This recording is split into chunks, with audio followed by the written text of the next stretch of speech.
Good morning, everybody. How's it going? Good? Awesome. Happy to hear that. Welcome to this quite interesting team session. Before I go any further, I move on to slides and demos and stuff. In the room, by a show of hand, who has already done any type of coding, customizing, or whatever kind of customization on top of Microsoft Teams? Cool. So today, it's going to be how you can leverage not just the basics of Microsoft Teams, but how you can go into more different aspects, talking about messaging extensions. We're going to talk about a lot of the topics that are kind of out of the regular comfort zone of tabs in Microsoft Teams. Tabs is usually kind of the first element that you want to configure, that you want to customize, but then we're going to go further into the actual experience of Microsoft Teams. So first of all, who's that weird guy with a French accent right there on the stage? My name is Sébastien. I am from Montreal, Canada. Woohoo, Canada. Canadian in the room? Woohoo. I am a product lead at Valo. We are building solutions around Intranet and Microsoft Teams, and this is basically where all my experience is coming from. So that's really kind of a learning from the field that I'm going to share with you today. I've been an MVP for the last 6 years now, mainly focusing on Office 365 development. And you're going to see today that that's kind of my stuff. I really like that kind of customizations in the cloud.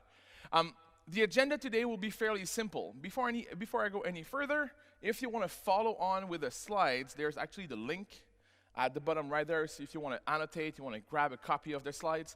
This should be a read-only one. If it's not, don't do anything, because it's live. That would be really funny, by the way.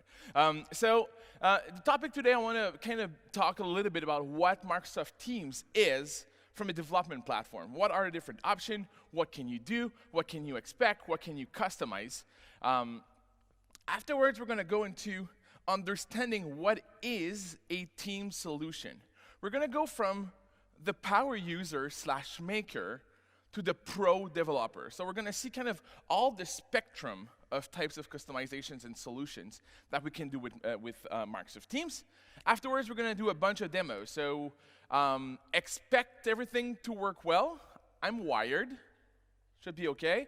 There's going to be a lot of tunneling. We're going to use ngrok and all that kind of stuff. So let's hope and cross our fingers that this works quite nicely.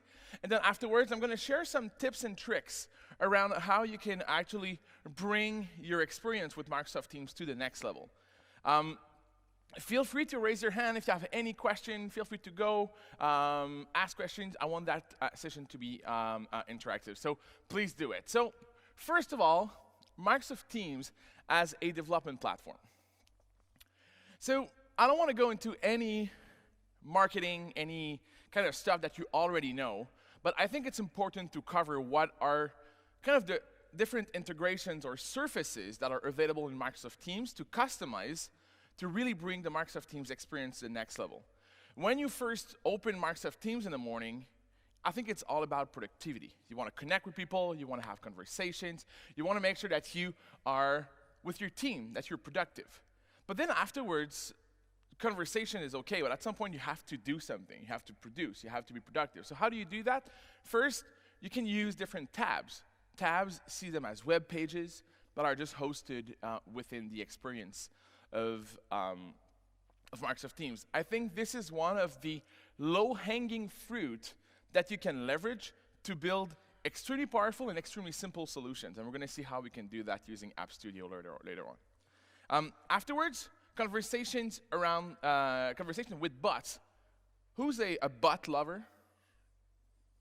Always sounds weird when you say, "Are you a bot lover?" Bots are amazing. Today's topic will not be about bots, and I'm going to explain to you why later on. But we're going to still use bots in general in our different topics.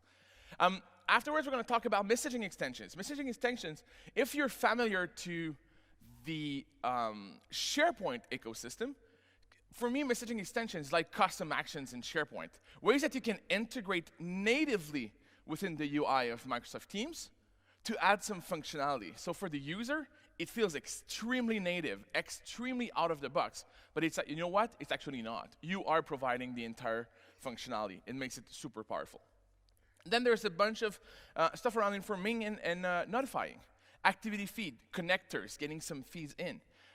Callings, meetings, have a bot that actually responds and replies to callings and meetings. There's going to be a really, really cool session tomorrow. Yeah, tomorrow with Victor, that's right there, on how to integrate custom Teams app and bots in callings and meetings experiences. Really cool. And finally, how to deploy and everything. Something really important I think we have to keep in mind is that there's one API at Microsoft that is really, really helpful for anybody doing Teams development, and it's the Microsoft Graph. We have to start leveraging, utilizing the Microsoft Graph. Whoever connected to the Microsoft Graph? Cool. Did you got your poll, Jeremy? It's good? Cool. There's one hand that went up. No, so the Microsoft Graph is definitely your API, your gateway to your Microsoft 365 data. And it just fits so nicely in Microsoft Teams because you're part of that Microsoft 365 ecosystem. So those are different extensibility points that exist in Microsoft Teams. So tabs, just quick recap on what are tabs. The best thing about tabs is that if you code them by yourself, if you have a custom tab, they are Teams aware. There's communication between your web page and the Teams client. Know where you are, which channel, which group, so you can actually perform some calls to the graph or any other APIs in a specific context. It can be added as part of a channel, but also, I don't know if you know, but you can add those to group conversations and personal conversations. And group conversations makes it really, really useful. When you're talking with people, discussing about, I don't know, an issue, a problem, your like daily work team, it could be interesting to have those tabs always there. At Valo, that's what we have our bugs list as part of our group chat for all of our specific products, so you can always refer to that, and we also have a tab that showcases who broke the build. Really important. Afterwards, there's that Microsoft JavaScript SDK. We're going to talk about it a little bit later. Messaging extensions, I think this is the most underrated and most powerful extensibility points that exist in Microsoft Teams. It's full interactions with different services through all the buttons and forms that exist in Microsoft Teams. And that's what makes it powerful. It's all integrated. It's not a tab that you have to go to. It's everywhere you go. And this is what makes it really powerful. It's fully integrated. It works on every single platform, from the web to the client, to the mobile app, to whatever you're using. It works everywhere. And that's why it makes it so much powerful. You can search. So you can use that as a search portal to some of your data. You can also perform actions in any system. So you can create data. You can actually get a search happening there. Really cool. And it's all based on the adaptive card standard. If you're like me, especially if you live in the bot framework world and that very deep .NET or Node.js code, you're probably not the best designer out there. I'm not. I'm lazy. I hate to do some UI coding. And adaptive cards allow me to stop thinking about UI and just let any platform render my data in the way that the platform thinks it looks good. So that makes it super easy. We're going to see later what's the adaptive card designer to bring some of those adaptive card designs over there. And finally, the third biggest one for me, the bots. Conversations, you also want to have all that reacting to conversation, reacting to likes, reacting to any of the reactions you can do on a post. You can get all of them for analytics purposes or whatsoever. But bots, as I said, will not be covered today. But there's actually a full session on that that is happening Thursday at 3:15 with Tommy and Stefan, which will go through the entire intelligent bot. They're like kind of the bot masters here. Like they're really, really into the bot system. So it's going to be pretty cool for you guys to go to. Understanding a team solution. So let's go deep. Let's go back into code. I'm going to go back to the computer so I can show you a couple of stuff here. What's in a team solution? I think the first thing that we have to understand is that we don't have to be a coder to build a team solution. And that's something that we have to know and we have to leverage. I know we all love to code, we all love to jump directly inside Visual Studio or inside code, but it's actually not the only way to extend your team's experience. So the first thing that I really think is powerful is the Power Apps integration. Citizen developers or makers will create sometimes amazing, mind-blowing Power Apps that will just sit right there in Power Apps. It's not necessarily the best experience. You want to get access to it from anywhere you are. So one of the things that just got released a couple of weeks ago, I think it was around Ignite. Cool. Let's try that. Awesome. I'm going to do. When you are in your Makers portal, so when you're creating those different Power Apps, now on the Action button, you can go here, click there, and now you have a button, Add to Teams. So this is a really useful scenario. You built a fully blown Power Apps. You built something that will give you a set of new functionality. And when I'm going to click on Add to Teams, what's going to happen? Well, I'm going to say that. I'm going to download the app. So I wouldn't say that Add to Teams is the right term here. It's download the app and add it yourself to Teams, more of a button. But hey, let's start with that at least. Now I can go here. I can go to, let me go to my More Apps. I can go here at the bottom. I will be able to upload a custom app. By the way, for that to work, you really need to have side loading enabled if you want. So you need to allow custom apps to be loaded in your Teams environment. I'm going to go upload the file. Let me go to my downloads, service-desk.zip. Magic is happening behind the scenes. It wraps everything up. It now makes that service desk available right here. When I click on it, I can add the service desk. And now I'm inside Teams, and I can literally have that app that lives right there on the left panel and not in a channel or whatsoever. Basically, in a couple of clicks, we just created what we call a personal app or a static tab directly inside our experience. What is cool is that you can also extend this experience to bring more functionality to it. You want to build more tabs, you want to customize it, you want to have specific screens within your Power Apps to be shown. This is one of the really cool examples that you can do that is basically costs nothing from a dev perspective. You can just reuse the investment or leverage the existing investments you've made on any Power App that you have in your organization. So that was the first thing I wanted to show from more of a maker/citizen developer scenario. The second thing, if I'm switching back quickly to the slides here, go here. The second option is the App Studio. The App Studio is a way to build apps for Microsoft Teams, or build manifest, if I'd like to be a little bit more precise, within Teams. So it's an app that exists inside Teams that allows you to create, configure, and install apps directly from the Teams experience. So if I'm going to this here, and I'm going to my App Studio, I can do a couple of things. I can go to my manifest editor. I can create a new app. So let me call it the super new app. I'm going to give it the exact same long name. I'm going to generate a GUID for my app. I'm going to call it super.app. It's going to be version 1.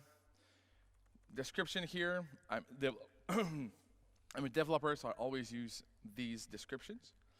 Contoso, website, whatever.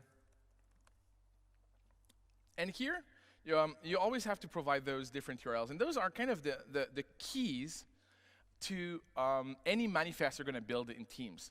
What is a manifest? think about the DNA of your app. It has everything that will be shown to users when you're going to add the app to the teams. It's going to have everything in there. So that's kind of the DNA, that's the description, that's the manifest of the app. So here you always have to provide some privacy statement. If you can make them public, even better. If not, they don't even actually check what's it. Actually, when you deploy to the store, they do check. You can change the branding, you can change the different icons in there. I will not for this one. What can be interesting is here, to be able to build your own app using tabs. As we said earlier, tabs are actually just websites embedded inside Microsoft Teams. So one of the things that I've seen a lot of customers do, and I think it's really powerful, especially in a world where you are often connected to SharePoint at some point. Pages, data is in there, but you might not want to go to SharePoint. One of the things that we've seen a lot is people starting to build those Teams app to bring their intranet or their collaboration experiences directly back into Teams. So let me go. I know I have a site here called The Hub. Who doesn't have an intranet called The Hub? And I'm going to add a personal tab here. So I'm going to call it The Hub. I'm going to call it The Hub. This is my content URL, and this is my website URL. What's going to happen here, it's going to define this within my app. When I'm going to use this app, I'm going to have a personal tab with this, similar to how I had a personal tab with my Power Apps experience. I'm going to have the same thing. Now I'm done. I just want to go and test and distribute. I can install. I can add.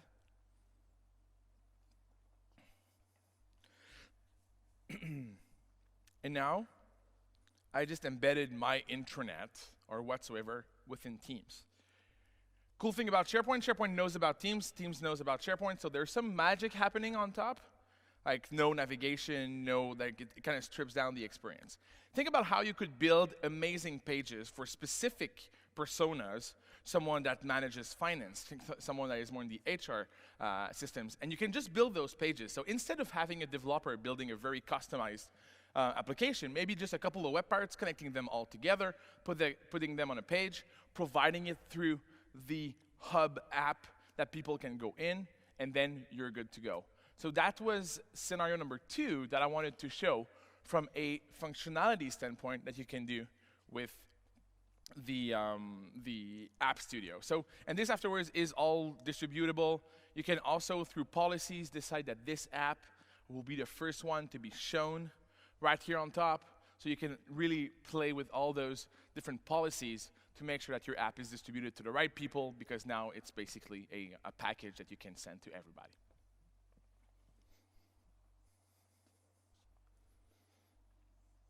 Let me go back here.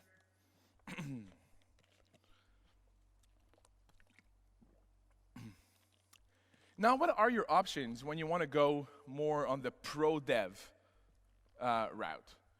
It's cool. We've been doing the app using App Studio, using Power Apps. You got to maybe 80%, 90% of what you were looking for, but probably you will want to go to 100 and go fully customized. So how do you do that? You have, I'm going to lose my voice. You have 3 different options today. The first one is ASP.NET/.NET Core and the Bot framework. Put that all together, .NET solution that will extend Visual Studio. Will extend Microsoft Teams. Afterwards, there is the community-driven Yeoman generator called YoTeams that you can use if you're more into the Node.js/JavaScript world. And the last one is, if you are already a SharePoint framework developer. Who's a SharePoint framework developer in the room? Cool. Who was in my session yesterday? Not everybody, that's cool. So the last option you have is to actually create apps with the SharePoint framework. So instead of learning a new toolkit, your tool chain, you can actually reuse any of the web part that you already built and make them a fully supported, authenticated to the graph, to any APIs through the SharePoint framework. So I'm going to show you a demo of that a bit later. So before we go into any demo, I think we have to understand. First, we know we have three options. We have the SP.NET and bots, there's Yo Teams, and there's the SharePoint framework. But something that's going to be kind of a common theme when you're developing something more than tabs is the integration with the bot service or the bot connections, or in that case, actually the bot framework. And there's a reason for that. It's not because you're providing an actual conversational bot that you don't need a bot. The entire ecosystem in Microsoft Teams relies on the bot framework to discover where your application is actually sitting. And I'm going to kind of go through all the different steps, showing you what is where, what's communicating with what, so you can understand what's the role of the bot framework. Yes, it can be a conversation. You can have intents, you can connect, you can actually connect to Lewis, connect to cognitive services if you want to, but you don't necessarily need to do that. Sometimes the messaging extension is way simpler than that. So we're going to see how the bot framework actually fits into the picture. And let me do a quick demo around that. So let me go here. Is that running? It should. Let's see how the connection changes affected my demo. I'm going to reload my Microsoft Teams here just to make sure. So let me show you what I really think is my favorite extension. So here you see at the bottom, there's an area where there's cool buttons. Definitely the GIF option is my favorite one. But then afterwards, it's all the custom ones that we're using. For instance, if I do, I'm going to just zoom it back. If I do that, I click here, I'm going to see all the different options that I have in here. It's not deployed here, that's why I don't have it. That you have here. For instance, here, we deployed something called the Office Dev Talent Bot. And this is a solution that you can use. So all the code I'm going to show today is all available on GitHub. At the end, I have all the resources so you can actually play with it right away. Super simple to push that to your own environment. And this here is one of, I would say, the best example to really get a good feeling of what is available in the world of customizing Microsoft Teams. So what is this experience? Here it shows me all the apps that I have access to as a user. Here you can control who access to what. So if you want to deploy your HR solution just for specific people, a good example would be that app. It's a talent app for recruiting people that you can hide it through app policies. But now if I click on here, I'm going to get a native experience here. You see that pop-up, search bar, couple of data in there. That could come from anywhere. This is all connected to, in that case, it's even static. It's not, I'm not connecting to any third-party services or through the graph or whatsoever. But you can do whatever you want. You want to connect to a database? Do it. You want to connect to the graph? Do it. But all the data will be represented inside the experience of Microsoft Teams. What is even better is all that UI that you can see, the marketing manager, graphics artist, software dev too, those are all adaptive cards. So you can just change the way it looks, changing the card a little bit later, and then you can submit that to this control, and the control will render it automatically. So that's interesting. You can have a list of people. What do you do with that list? Why is that even useful? Well, when I click on that, I can actually initiate a conversation around this specific item. I can initiate a conversation and embed some of those. You see at the bottom there are buttons.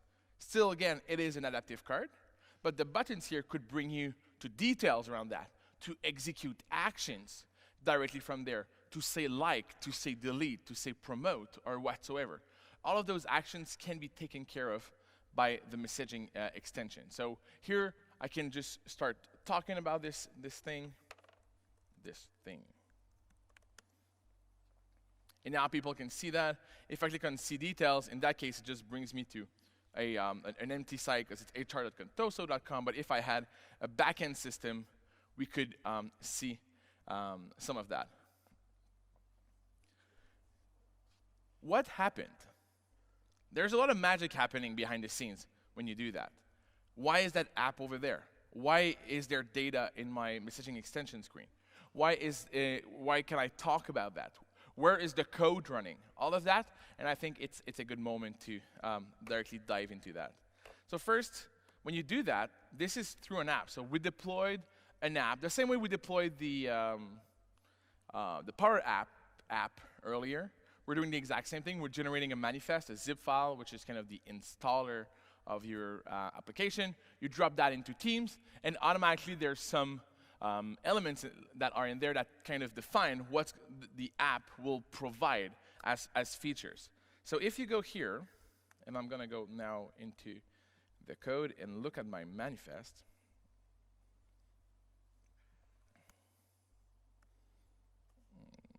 There we go. In my manifest here, I will find a couple of information. Information on the schema, the manifest version. This is a little bit old.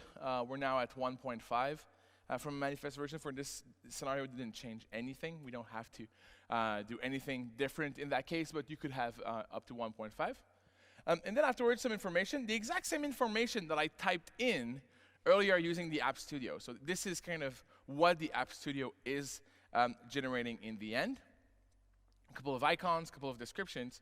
But here, you're going to see that I will be providing a bot. And the bot ID here is the bot ID inside Azure that I created using the bot service. The Compose extension, what I have here, actually here, this is called a Compose extension. This has also a bot ID, because that's how we communicate with the external systems to kind of establish the connection between the two. And here you're going to say, I'm going to have one command. I will be able to invoke one thing, and in that case, it's search positions. That's a way for you, back in your code, to know what the user wants. Like, why am I being called right now? So we're going to be able to see that search position ID somewhere else in the code a little bit later. And now I can pass in some parameters. Which parameters? Those ones here, because now I can do that. And automatically I can search. There's no dev. There you go. We can now search within the list. So we're going to get a new request every single time we have that. So when you're building a business process around some of your data, that could be extremely useful. So how do we get that information is through that manifest that is being sent in. So the first thing is that manifest. That's what it's going to define from a feature perspective. Then afterwards, you will want to react to that search positioning. So here, that ID. So let's do Control-C, and let's search for search positions. And see where we're actually having that. So here, we're having, when we are being called, when we know that it's a call from a messaging extension, we have a very simple set of commands here. Go away. That is validating. Do I have a command ID? The command ID is what is passed in by the actual window that opens up. So it says, I'm looking for positions, and I might or might not have a query parameter. So parameter means I might not have a keyword I'm looking for. If there's no keyword, just search for everything. If there's a keyword, limit the list to this term that we're currently using. Then afterwards, if I have more than one parameters, I'm going to do a specific. I'm going to filter down my list. If not, I'm going to do something else. So here, I'm going to do the following. I'm going to search for positions. Here, I'm going to there's a little bit of setup happening here. I'm going to create a data controller, basically kind of a data service to get my data in any services that you would have. Afterwards, I will be either using the, if it's an initial run, here when I go away. When I open that the first time, it's being called with a initial run parameter. It says it's the first time I'm loading. So here you will be able to say, okay, I will, in that case, I'm going to open the 10 first positions that I find in my system. That is coming from my data controller here. If not, I'm going to use the value of my parameter, of my keyword. And I'm going to pass that to a query here. So we have a link queue query right there, where the title that I have would contains the title that people have put in there, or the keyword that we're looking for. Then afterwards, we are going to create a card, an adaptive card, for every single position that we find. So now what we're doing right now, we're basically getting a result set from whatever system, and we are formatting it so any platform could render it. In that case, it's going to be Microsoft Teams that's going to render it the way Microsoft Teams think that adaptive cards should be rendered. So that's what we're doing here. For every single position, we are creating a card, and afterwards we are returning, or we're adding to the attachments, the final payload. We're adding all those different cards in the end, and then we just return the response. So what happens here is when I click, I get called the initial run. I do my query to whatever system. I build my result set, put that in a series of adaptive cards, and now I can use it right there. So that is something really powerful, pretty simple to build, but there's a little bit of magic happening behind the scenes still. How can Microsoft Teams know where this code needs to run? Right now, it runs locally on my machine. It doesn't run in Azure. It runs on the actual Visual Studio that we were using. You can see on top, like I could stop the server, would stop everything. So why Microsoft Teams knows where that code is living, especially if it's running on my machine. My machine is not somewhere in the cloud. I'm using local host for that. So how do we do that? So the first kind of trick that we have to use is a little bit of tunneling. I'm going to go here. So I currently have this that runs on my machine. Have you ever used ngrok? Yes. So we're using ngrok here to do that. I'm cheap, so I still use the free version of ngrok. If you want, it's like $5 a month if you want to have a specific domain, which makes especially your bot configuration way simpler. You don't have to go there every morning. Like, why is my solution not working? And then it worked yesterday. Yeah, because you had an old name yesterday. So here, you see all the 200s that are getting from the cloud directly, and I get OK. So someone called me, and it's not local. Teams doesn't know that it's running local. So that's why we're using that bot framework. The bot framework is the glue between Microsoft Teams and your code. It's a third-party tool that kind of establishes the connection. So what actually happens when you are calling Visual Studio, Microsoft Teams here, and you are clicking on that, Microsoft Teams knows that, oh, that's a compose or a messaging extension. I have to do something with that. But I have no clue who I should call. But what I know is I have a bot ID. So it calls in the bot framework. The bot framework will look at your bot handle and bot ID that are here, Microsoft App ID, and will find this URL here. And then it's going to return the URL to Microsoft Teams. And then afterwards, Microsoft Teams will do the posts directly to this URL. What does it mean? It means that your application needs to be multi-tenanted, because it needs to be able to run in both the bot framework tenant and in your own tenant. But that's really how the glue or the magic happens between the moment where you click on your messaging extension and the moment that your code is actually being called. So when you're going to develop any features that requires integrating inside the UI of Microsoft Teams, you will always require to have a bot feature or a bot service running somewhere. You don't have to host it in Azure, but you at least need to have the connection between your app and your code. Something you will also need, you're going to have to use, I don't want to save a password. That's not a password. You'll also have to enable the Microsoft Teams channel to make sure that the connection between Teams and your bot service is actually enabled and approved. If not, Teams will not be able to call into your bot, discover your URL, and then call your custom code. So really, really important. That's what is required here. So far, any question, any comment, insults? That's good. When no insult means good. Couple of notions around what's in that manifest. Really simple. First, manifest is a zip file. That's what you're going to give to your admin. That's basically your package that you're going to deploy. In there, you're going to find that manifest file, that manifest.json.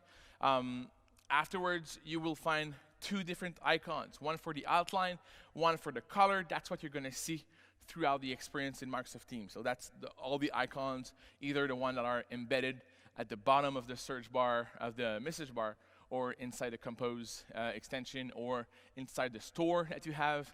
Those icons would all be there. I'm from Montreal, Canada.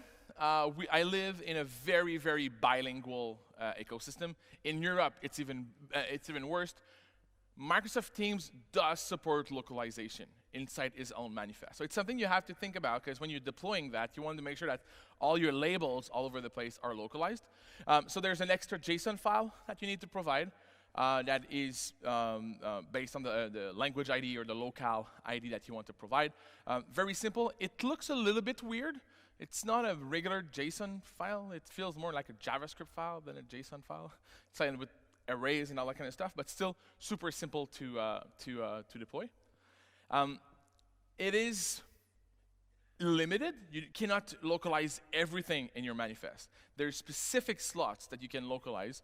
A good example would have been cool to localize maybe a URL that in French and in English, it's two different URLs, but that's not possible. Something to keep in mind, and we have run into a lot of issues around that. Microsoft Teams, the native client, when it runs your app, the browser that is there is always in English. You want to change the language of Teams in French, German, and Dutch? Chrome doesn't care. It's always going to be in English. What does it mean? Think about how you're going to implement inside your code localization. Because you cannot just use, get the language of the browser, just use a resource file, swap it, show it. You cannot do that. So you have to think about a strategy for localization. So it's one of the tips that I'm giving you. Pay attention to localization if you need to provide some of it. Authentication, SSO, and conditional access, my three favorite topics with Microsoft Teams. Was interesting. We had a conditional access session before around identity management. You have to manage authentication. So if you want to do some like Azure AD stuff or whatsoever, you have to manage the entire authentication flow. There is some Microsoft Teams silent SSO preview currently happening. So if you want to get the credentials or the context of Teams and pass it to your app or pass it to your tab, it is getting there. But for now, you're going to still need to use the Microsoft Teams JavaScript SDK to fully authenticate the user to make sure that the calls you're making on behalf of that user are the right calls, not someone else. It is managed by Teams, though, if you want to do SSO. So you don't have to do crazy stuff and exchange tokens or anything. Teams will do that. If you're using conditional access, you can be in serious trouble. Right now, I think it's early still. but there's some issues with log authentication and conditional access in Microsoft Teams right now. So something to keep in mind, you're going to have a nice pop-up that says your browser doesn't have a certificate, and then Microsoft Teams crashes. It is something that is known, that is being worked on. We've had a lot of issues around that, so it's especially when you're doing Teams development, do something for me, stop developing in the web. Do it, debug over there, but test it in a real client. Everything is different when you get to the actual real client. It looks like it's the same. 99.9% of the time it's going to be the same, but then you're going to have that, and then you're going to make people freak out. So it is really important to kind of bring everything to the rich client, the mobile phone, the Android, the iPad apps. Test your app everywhere to make sure it looks good. I want to continue with demos a little bit. I want to shift gears a bit here to, I'm going to go here, I'm going to stop this code here. I want to do a quick showcase that I think is, not that I think is really useful. Whoever used the Yo Teams Yeoman generator? So the Yo Teams generator is an amazing way to get started extremely quickly. Getting all that code in Visual Studio is actually not easy. You have to go through everything. You need to build your code. You need to add your own classes. There's not a good new project. I want to have a messaging experience, messaging extension experience. It's not something that you can do. So what we did, didn't do anything here. What the community, mainly led by Victor right there, did something really cool. So if I do this and I go to my session folder, I'm going to do MDE SPC test 1.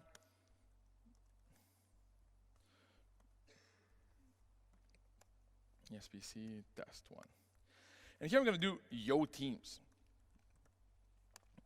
I take as an assumption that you all know what Yeoman is, especially if you're in the SharePoint framework development. That's basically the same experience. You're going to see here that file new experience is exactly the same that you would have in SharePoint. So the big difference here is that it knows about every single aspect or details of Microsoft Teams.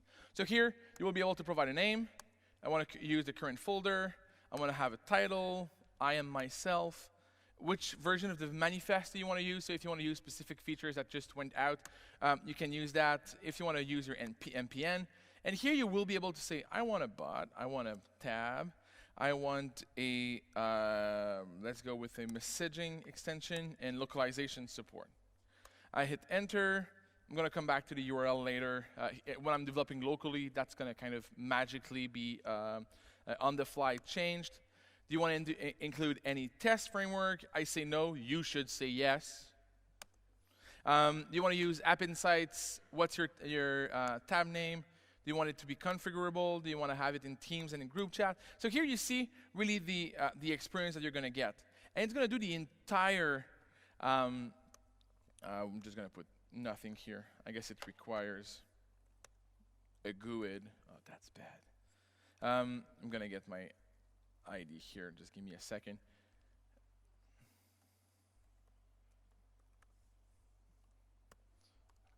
No, I don't want a static tab. I don't want to support. So for sure, I did a couple of, I added, you see how many questions I'm going to get? I'm going to go FR, but that's exactly what you want. And then afterwards, it's going to do all the scaffolding. And I'm just going to hit Control-C. I won't go through downloading the entire internet for my NPM stuff. I will just go back here. And I'm going to do ESPC Yo Teams. And I'm going to do the following. I'm going to do gulp, ngrok serve, and gork.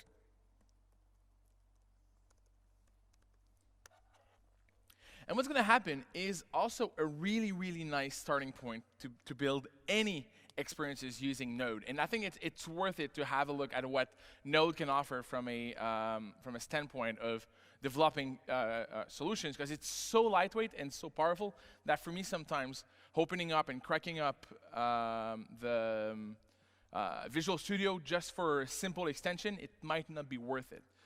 So now I have this. I will be going, so let me go to the folder where this is actually living. I'm going to go here. It's right there. Just going to grab the manifest that it generated. I'm going to go to Microsoft Teams. I'm going to go there. I'm going to add. No, I'm going to do it actually in another way, which I think it's important also to know. You can actually have apps that are deployed per team and not globally, which makes development a little bit easier. I'm just going to copy the path from here to here. I'm going to use the ESPC Yo Teams. It's going to deploy. I'm going to be able to install the app. It's not all fully deployed. And if I go back to my general channel, I will be able to have a very similar experience. But now you see I have the ESPC Yo Teams that is available. And now I will have, exactly what happens in the morning when you're using a dynamic ngrok stuff. So I'm going to get my ngrok ID right here, and I'm going to go and instruct my service here in my settings that I changed my URL. So it's going to tunnel to the right URL on my machine. I'm just hitting save here. And just to be safe, I will do a, let's go Intranet, cool. Just close the tab and just reopening it. Sometimes there's a little bit of caching involved there. Go here, go to ESPC Yo Teams, and logically now I should have the hit from the extension through the bot framework to the code that is actually running there. Come on, do it. You can do it. We had to have a demo hiccup. I'm going to come back to that later. So that's one of the experiences that you can get with the Yo Teams in a couple of seconds. You also get the full tabs experience with all the integration of the configuration. So you can go to the settings. I should be getting here that loading screen. This is my configuration value. If I hit save, you're going to see here that this is my configuration value coming from kind of the property bag of that tab that we deployed is in there using all the power of React and HTML in that case. So when we go, that's not where we go. When we go to, did I click on it?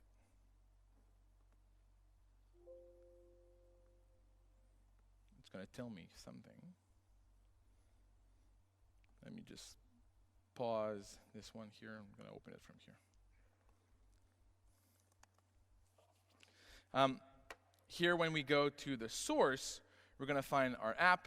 We're going to find our tab that is right in the web experience here that is right here.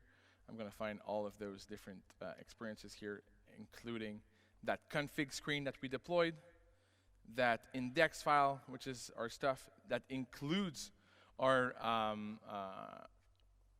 React component right in there. So pretty simple. And if you want to see what's the code is all about, everything is in here. So this will bring a great new way of building easy to go and really simple solutions for anything around Microsoft Teams also. Last thing I wanted to kind of showcase is how to maybe reuse some of the investment that you've made with the SharePoint framework. And that we said that there's one of the pro option, and I really believe that this is an extremely powerful thing. It has to be looked at. It has to be tested. Here I have a web part that we created for SharePoint, but we also added it as a simple Teams tab. And how did we do that? We went to the manifest of our web part, and we just added this. That's the only line of code that has to change. We just said, here, I'm going to use that Teams, that web part also as a Teams tab, and Teams will manage all that integration automatically. So how do we do that? I go here. I'm going to do a gulp serve dash no browser. It's going to run my my application. It's going to run all my server on my local machine. The app is already deployed to Teams, so I don't have to redeploy that to Microsoft Teams. It's going to build it, and as soon as it's going to be built, I will be able to go to a, I'm going to go here while this happens. I'm going to go to a SharePoint site. That SharePoint site here has a page right there that is called Events. And the web part here is a really simple web part. It's a calendar web part that is connected to the current team site. So I'm on a group site, and I showcase here that web part as part of my experience in SharePoint. So you might have worked on something similar or on any other solutions, and you made it possible to code like everything with React and SharePoint Framework, spent a lot of efforts, but now someone asks you, you know what, I'd like to have that as a native experience in Teams.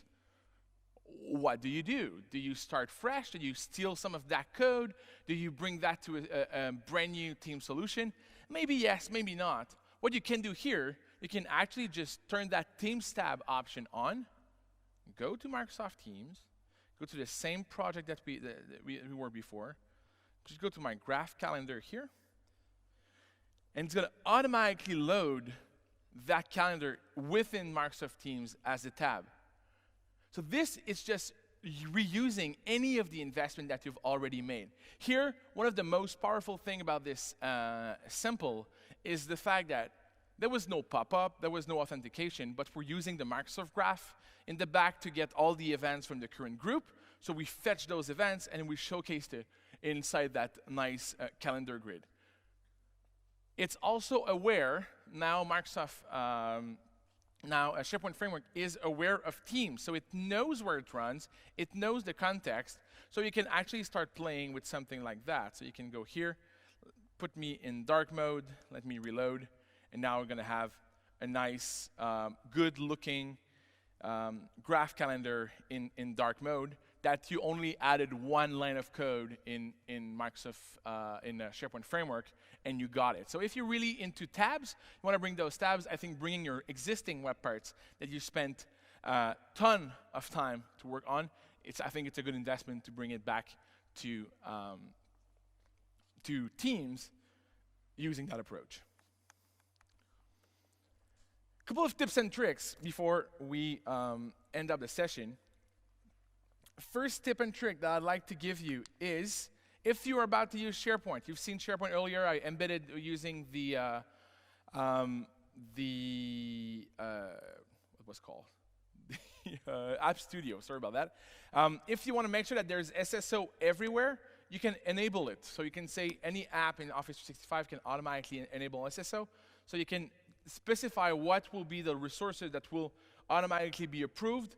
Here you can see that the ID of SharePoint in Azure AD actually says Office. I don't know if you can read it. It's actually, you can read Office in the GUID. That's really cool.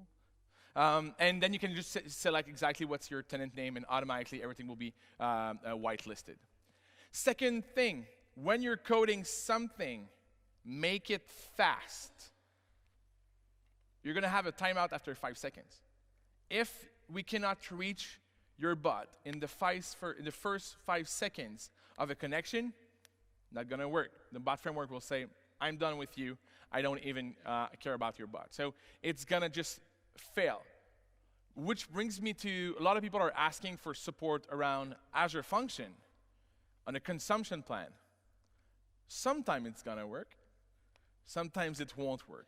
So right now, I would say that the way to go to host any code that is running anything connected to a bot at some point, run it as an app service and make sure it's always on, and make it fast to respond. Super important.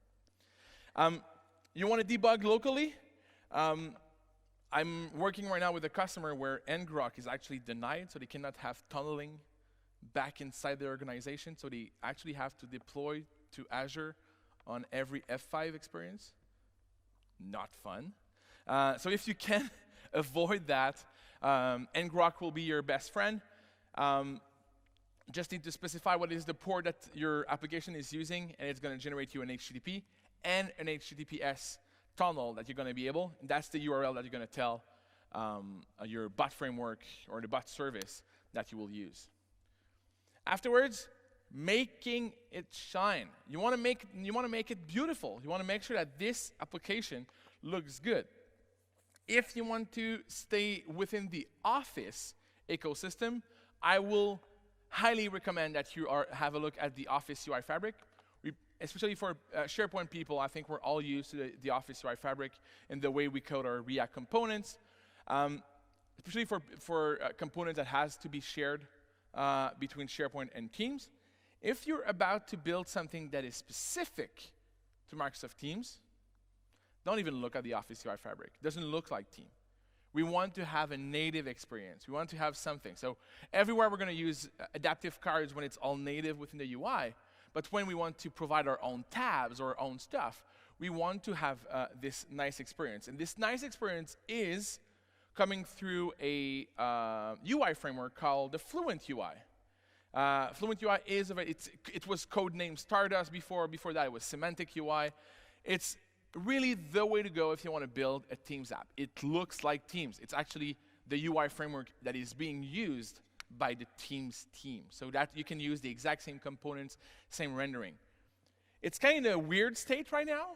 Sometimes it's up, sometimes it's not. The NPM packages are still available, but that's the way to go to go forward, I think, with this. Use the adaptive card designer. You remember earlier I showed that selection of positions in that Office talent bot. Wasn't necessarily super beautiful. It looked okay, but you can really bring it to the next level. And I highly recommend that you have a look at the adaptive card designer.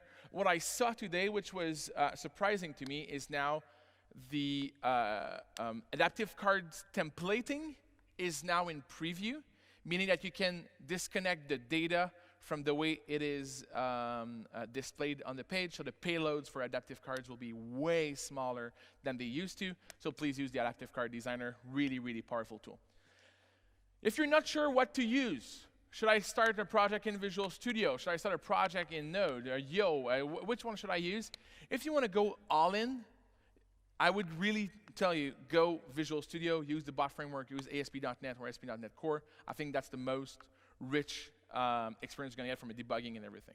But if you're more into the Node, go all the way to the UTeams. Don't try to scaffold that yourself. Just do the UTeams. And if you want to bring existing investments using SharePoint Framework, I think it's definitely worth a shot.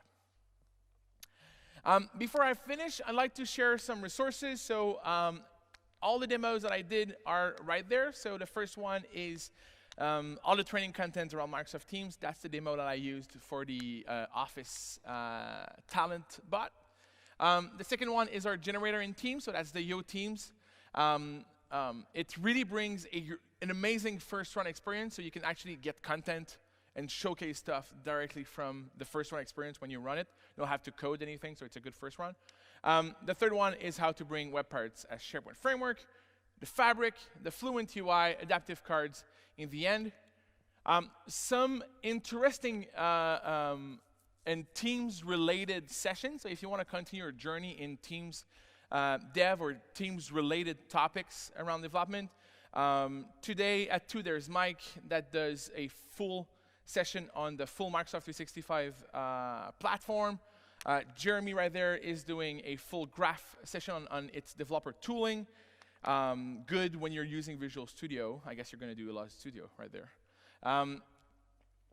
Teams provisioning, super important on how you can actually provision those apps through automated provisioning. So Laura has a session on that.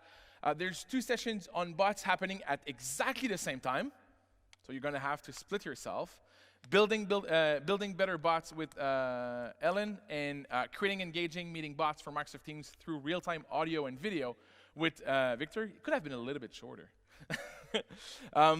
There's also a intelligent chatbots in Microsoft Teams happening on Thursday, and advanced development with the Microsoft Graph. So have a look at all of those sessions. If you're into the dev track, I think those are definitely worth it. It's going to be good as a complement to all the sessions you already had. I hope it was useful. Thank you so much for attending. Thanks so much for the attention today. And I'm going to wish you an amazing day, guys. Cheers. Thank you.